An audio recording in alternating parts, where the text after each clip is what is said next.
అందరికీ నమస్కారం. హాయ్ అండి, గుడ్ మార్నింగ్. ఏంటి మన కిచెన్లో కాకుండా ఇక్కడ ఉన్నామని చూస్తున్నారా?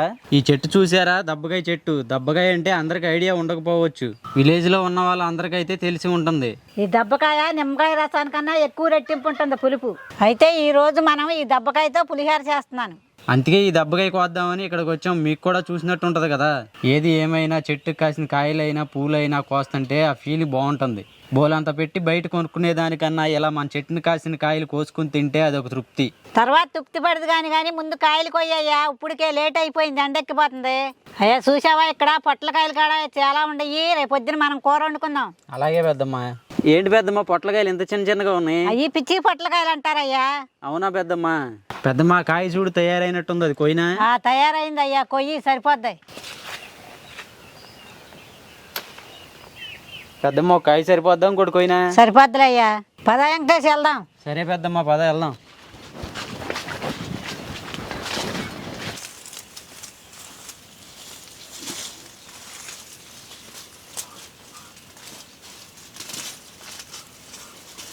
పెద్దమ్మ ఈ కాయ కోసి రసం పిండినా?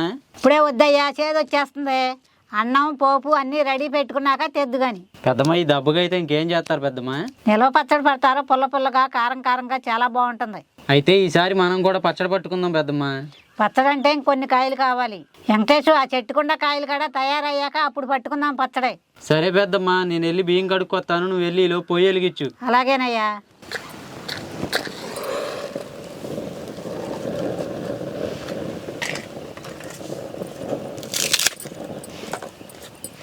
రైస్ 1కి 2 సార్లు శుభ్రంగా కడుక్కోవాలి.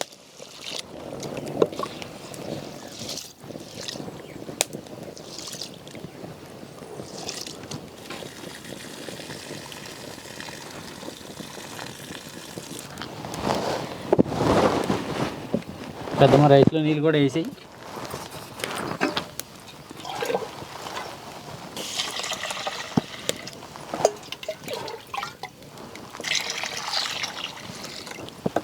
అలాగే కొంచెం సాల్ట్ కూడా వేయద్దమ్మా.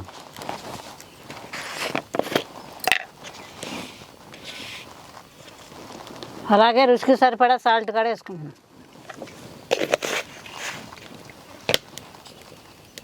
అలాగే కొంచెం పసుపు కూడా వేసుకుంటున్నాం.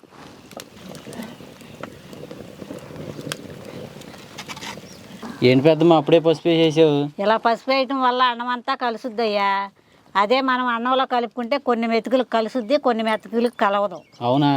అవునయ్యా.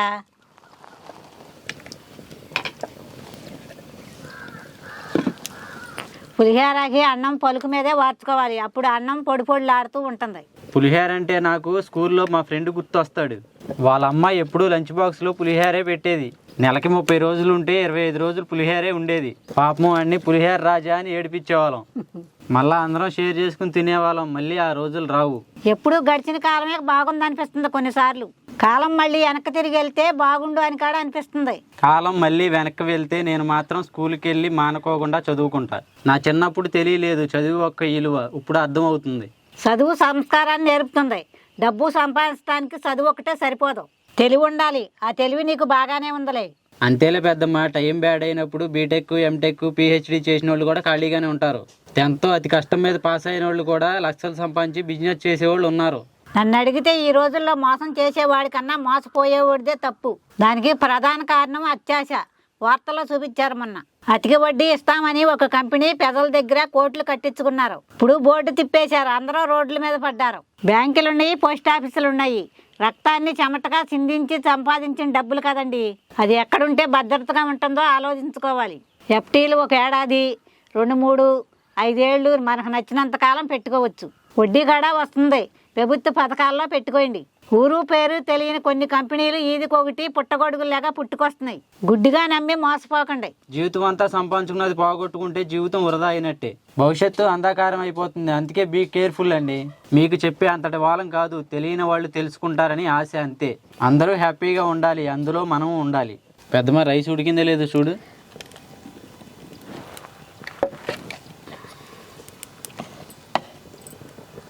ఉడికిందయ్యా. ఈ అన్నం అంతా బేషన్లు వేసి కలిపయ్యా. సరే.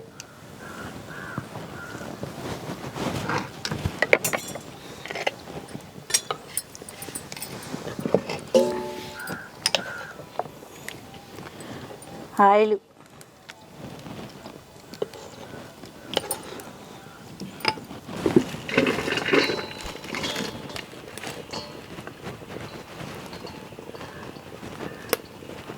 నూనె అయితే కాగింది. ఇందులో పల్లీలు వేసుకుంటున్నాను.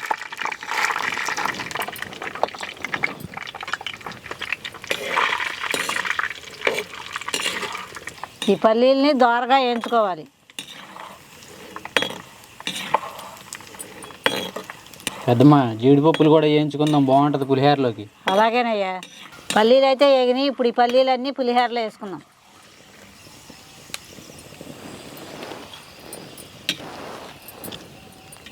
అలాగే ఇదే నూనెలో జీడిపప్పులు కూడా వేయించుకోవాలి. చూశారు కదా, ఈ రకంగా దోరగా వేయించుకోవాలి. ఇప్పుడు ఈ పులిహోరలో వేసుకుంటున్నాను. వెంకటేశ్వర పోపు దింట్లు డబ్బా ఇయ్యయ్యా. ఇగో పెద్దమ్మ.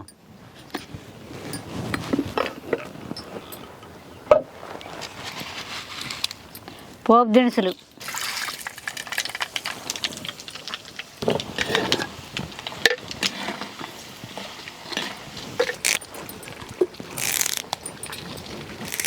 అలాగే ఎండుమిరపకాయలు కూడా వేసుకోవాలి. అలాగే కరివేపాకు కడేస్తున్నాం.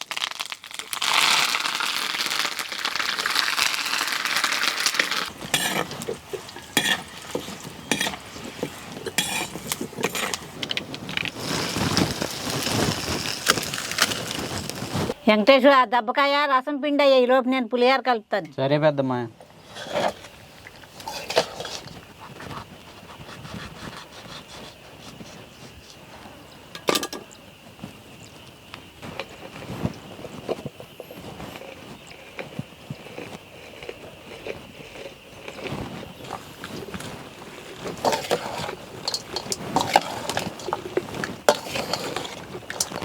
అయ్యా రసం చాలా ఎక్కువగా ఉందయ్యా. అవును పెద్దమ్మ, నాకు తెలిసి పులిహోరలోకి రసం ఎక్కువ అయిపోద్ది అనుకుంటున్నా. అవునయ్యా.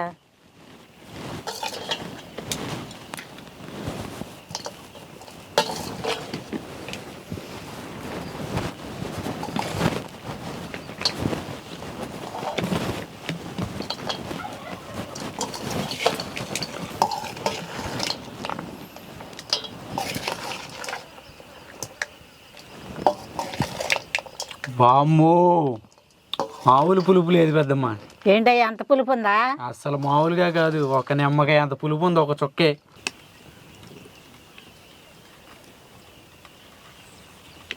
వెంకటేశ్వర రసం వేయ్యా.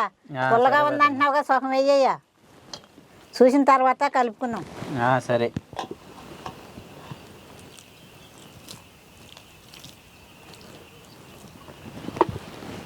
చూడు,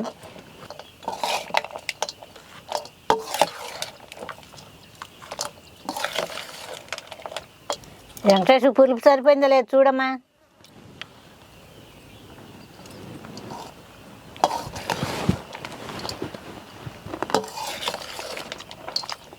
చాలేదు పెద్దమ్మ. కొంచెం వేయ్యా.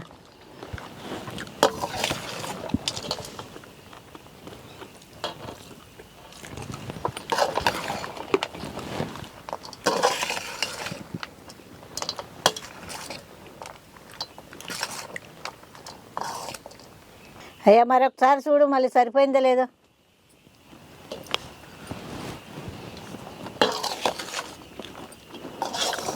పెద్దమ్మ, దెబ్బకాయ పులిహోర అయితే మామూలుగా లేదు పెద్దమ్మ. సూపర్ అంటే సూపర్. బాగుందయ్యా. బాగుంది, అసలు మామూలుగా కాదు. పులిహోర అయితే రెడీ. వెంకటేశ్వర తిందామా? తిందాం పెద్దమ్మ.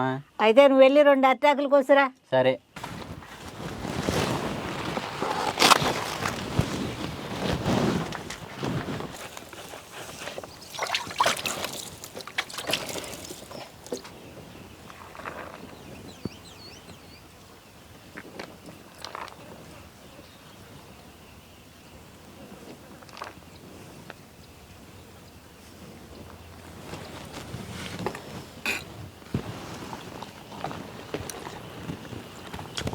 దబ్బకాయ పులిహోర ఉందండి. అబ్బబ్బబ్బా, భలే ఉందండి. నిమ్మకాయ పులిహోర తిన్నాను, చింతపండు పులిహోర తిన్నాను. ఈ దబ్బకాయ పులిహోర ఉందండి, అసలు మామూలుగా లేదండి. మా పెద్దమ్మ పల్లీలును జీడిపప్పులు వేసి చేసింది. అసలు టేస్ట్ మామూలుగా లేదు. మీకు దగ్గరలో ఎక్కడన్నా దెబ్బకాయలు కానీ కనిపిస్తే ఒక్కసారి మీరు కూడా పులిహోర చేసి దెబ్బకాయతో తిని చూడండి, ఎలా ఉందో చెప్పండి.